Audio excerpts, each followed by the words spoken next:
अस्सलाम वालेकुम। आज हम बात करेंगे 10th और 12th बोर्ड एग्जाम्स की। बहुत सारे बच्चे अपियर होने वाले हैं 10th और 12th बोर्ड्स में।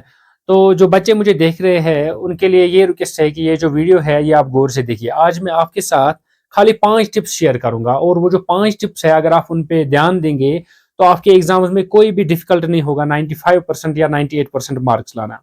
वो जो 5 टिप्स है, चाहे कोई बच्चा, किसी बच्चे ने बहुत ज्यादा प्रिपरेशन की है, किसी बच्चे ने कम प्रिपरेशन की है, ये हर एक बच्चे के लिए इंपॉर्टेंट ये वीडियो है। वो जो 5 टिप्स है उनमें से पहला जो इंपॉर्टेंट टिप है that is road map. Road map क्या होता है? रोड मैप होता है कि प्रॉपर गाइडेंस। एक बच्चे को पता होना चाहिए कि अगर मैं 10th एग्जाम में जा रहा हूं, अगर मैं 12th एग्जाम में जा रहा हूं या किसी और एग्जाम में, उसको एक रोड मैप पता होना चाहिए कि मुझे पेपर कैसा आता है, मुझे कैसे एग्जाम में बैठना है, मुझे कैसे एग्जाम में लिखना है, मुझे कैसे टाइम मैनेज करना है। फॉर एग्जाम्पल मैं आपको एक एग्जाम्पल से समझाता हूँ। हमें गुलमर्ग जाना है फॉर एग्जाम्पल सयाहती मकाम पे। तो चूंकि हमें पता है, हम इससे पहले बहुत बार गए हैं, तो हम यहाँ से गाड़ी में चढ़ेंगे और वहां पहुंचेंगे। हमें किसी को पूछना नहीं है, हमें कोई गूगल मैप नहीं निकालना है। तो क्योंकि हम क्यों वहां पहुंचे? क्योंकि हमें पता था रोड। अब कोई बंदा बाहर से आ रहा है जो कभी भी कश्मीर नहीं आया है, उसको भी गुलमर्ग पहुंचना है। तो मुझे आप बताइए, क्या वो सीधे गुलमर्ग पहुंचेगा? क्या पहुंचेगा सीधे गुलमर्ग? नहीं, बिल्कुल भी नहीं। उसको पहले एयरपोर्ट पे रुकना है, उसको वहां पे कंफर्म करना है कि गुलमर्ग कहाँ से जाना है। उसको फिर हैदरपुरा में भी रुकना है, वहां पे भी कंफर्म करना है कि लेफ्ट जाना है, राइट जाना है। फिर उसको शालटेग में भी रुकना है, फिर और कई जगहों पे उसको रुकना है। बारिश होगी, धूप होगी, दैट मीन्स उसको बहुत सारी दिक्कतों का सामना करना पड़ा। क्यों बहुत सारी दिक्कतों का सामना करना पड़ा? क्यों बहुत सारी जगहों पे रुकना पड़ा? क्योंकि उसके पास प्रॉपर गाइडेंस नहीं थी, उसके पास कोई रोड मैप नहीं था, उसको ये नहीं पता था कि मुझे कहाँ से जाना है, मुझे कैसे जाना है। तो हम क्यों वहां सीधे पहुंचे? क्योंकि हमारे पास एक रोड मैप था।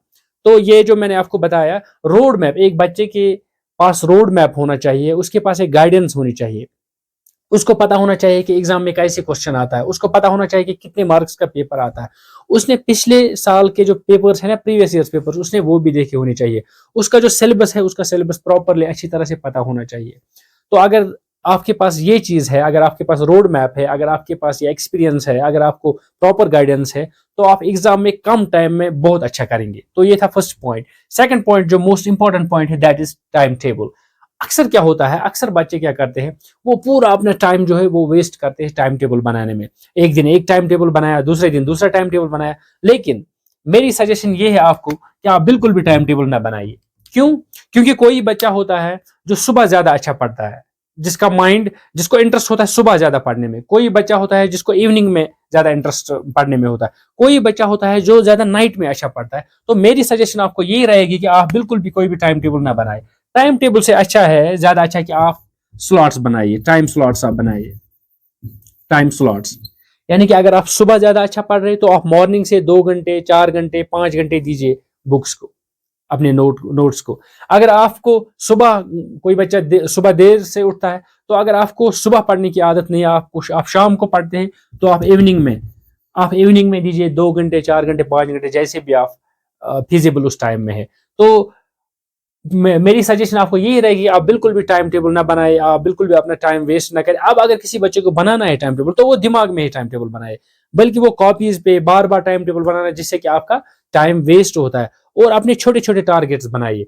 एक चैप्टर कंप्लीट, जहन में ये रखना कि मुझे एक चैप्टर पढ़ने, 2 चैप्टर, उससे अच्छा है कि आप छोटे छोटे टारगेट्स बनाइए। मुझे 1 घंटे में 4 क्वेश्चन याद करने हैं, क्योंकि 10th और 12th एग्जाम, बोर्ड एग्जाम में आपको रट्टा मारना ही होता है। तो आप ये टारगेट रखिए कि मुझे, छोटे छोटे टारगेट्स आप रखिए कि मुझे 1 घंटे में क्या करना है, 2 घंटे में क्या करना है। तो this was the second important point. तो जो थर्ड इंपॉर्टेंट पॉइंट है that is study less but effective. आप कम पढ़िए लेकिन विथ इफेक्टिवनेस के साथ आप पढ़िए। उसका ये मतलब हुआ, अगर आप पढ़ रहे हो तो अपने फोन को अपने सामने मत रखिए, अपने दोस्त के साथ बात मत कीजिए। अक्सर क्या बच्चे करते हैं, पढ़ाई स्टार्ट करते हैं, 20 मिनट, 30 मिनट, 1 घंटा पढ़ा, तो यहाँ से फ्रेंड की कॉल आ गई, अरे भाई क्या कर रहे हो, कहाँ जा रहे हो, चलो वहां घूमने जाएंगे, चलो ये करेंगे। तो 1 घंटा इसी के साथ फोन कॉल पे गुजारता है। सेकंड चीज क्या होता है अक्सर बच्चों के साथ, वो फेसबुक पे लग जाते हैं, व्हाट्सएप पे लग जाते हैं, इंस्टाग्राम पे लग, जिससे कि उनको पता ही नहीं चलता कि हमारे 2 घंटे, 3 घंटे कहाँ से वेस्ट हो गए। तो अपने फोन को बंद रखिए, जो डिस्ट्रैक्शन आपको हो रहे, जिससे आप डिस्टर्ब हो रहे, अपना एक रूम अलग से कीजिए। तो उसके बाद अपने फोन को बंद रखिए। और अगर आप एक दिन पढ़ने से, 10 घंटे पढ़ने से अच्छा है कि आप खाली 4 घंटे पढ़े, आप खाली 3 घंटे पढ़े, बट वो होना चाहिए इफेक्टिवनेस के साथ। वो बिल्कुल इफेक्टिव होना, उसमें कोई भी डिस्टर्बेंस नहीं होनी चाहिए, कोई भी डिस्ट्रैक्शन नहीं होनी चाहिए। Fourth most important point that is motivation. अपने आप को मोटिवेट कीजिए, अपने आप को मोटिवेट कीजिए, डिमोटिवेट कभी ना हो। बहुत सारे लोग आपको डिमोटिवेट करेंगे, कुछ आपको बताएंगे अरे भाई तुम नहीं कर सकते हो, कुछ आपको बताएंगे भाई ये आपसे हो ही नहीं सकता, कुछ आपको बताएंगे अरे भाई 12th का एग्जाम बहुत टफ है, फिजिक्स बहुत टफ है, केमिस्ट्री बहुत टफ है, पॉलिटिकल साइंस बहुत टफ। लेकिन उनसे दूर रहिए, उनसे सारे कनेक्शंस काटिए जो लोग आपको डिमोटिवेट कर रहे हैं। मोटिवेट रहिए, अपने आप को मोटिवेट कीजिए। आप देखिए कि मेरे पेरेंट्स ने क्या ड्रीम देखा है। ये जो आप लोग कह रहे हैं ना कि ये मेरा ड्रीम है 12th में 98% लाना या नीट क्वालिफाई करना, जेडब्ल्यू क्वालिफाई करना, असल में आपका ड्रीम नहीं होता, ये ड्रीम होता है आपके पेरेंट्स का, क्योंकि आपके पेरेंट्स का ख्वाब होता है।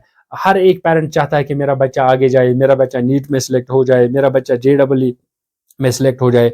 वो कुछ भी करता है, कहीं से भी पैसे लाके, कहीं से भी फी लाके अपने बच्चे को, लेकिन क्या करता है उसकी हर एक जो है ख्वाहिश पूरी करता है। तो अपने आप को मोटिवेट कीजिए, अपने पेरेंट्स की तरफ देखिए, हर दिन अपने पेरेंट्स की तरफ देखिए, हर दिन अपने पेरेंट्स को जहन में लाइए कि नहीं मुझे अपने पेरेंट्स के लिए पढ़ना है, मुझे अपने लिए पढ़ना है। और अपना गोल जो है ना, अपना एम जो है ना, वो आज से ही सेट कीजिए कि नहीं मुझे नीट में जाना है, मुझे नीट के लिए प्रिपेयर करना है, मुझे जेडब्ल्यू के लिए प्रिपेयर करना है, मुझे केएस के लिए प्रिपेयर करना है, मुझे आईएएस के लिए प्रिपेयर करना है। तो जो भी चीजें आपको डिस्ट्रैक्ट कर रहे हैं उनसे आप थोड़ा सा दूर रहिए, तो उससे आप क्या हो जाएंगे, उससे आप मोटिवेट हो जाएंगे। लास्ट पॉइंट जो फिफ्थ पॉइंट है, most important point, citrus free, positive रहिए। जब आपके एग्जाम्स क्लोज आ रहे हैं ये मत सोचिए कि अब क्या होगा। देखिए जब जितने भी एग्जाम्स नजदीक आ रहे हैं तो इंसान को क्या होता है, इंसान नेचुरली नर्वस हो जाता है, तो इंसान को एक थोड़ा सा सिट्रस बढ़ जाता है। ये हर एक के साथ होता है, चाहे कोई आईएएस का एग्जाम दे रहा है, चाहे कोई केएस का एग्जाम दे रहा है, चाहे कोई 10th का एग्जाम दे रहा है। जब भी एग्जाम्स नजदीक आते हैं तो एक इंसान की स्ट्रेस लेवल बढ़ जाती है। लेकिन हमेशा कूल रहना चाहिए, हमेशा ठंडा रहना चाहिए। और जब आपका एग्जाम होगा नेक्स्ट डे तो उससे एक दिन पहले अपनी बुक्स बंद रखनी चाहिए और बिल्कुल फ्रेश रहना चाहिए, कूल रहना चाहिए। और सबसे बड़ी बात मैं आपको बताऊंगा, जो नींद है आपकी वो बहुत ज्यादा इंपॉर्टेंट है। अपनी जो नींद है वो बराबर कीजिए, 7 से 8 घंटे आप सोइए। तो जब आप फ्रेश रहेंगे, जब आप कूल रहेंगे, जब आप स्ट्रेस फ्री रहेंगे, जब आप हेल्दी रहेंगे, तो आप लोग इंशाल्लाह एग्जाम में बहुत अच्छा करेंगे। तो आई होप कि ये बातें आपको पसंद आई होंगी। तो अगर आपको भी वहां से कोई सजेशन है, कुछ पूछना है, तो आप पूछ सकते हो कमेंट्स में, कमेंट बॉक्स में आप कमेंट कीजिए। Thank you so much.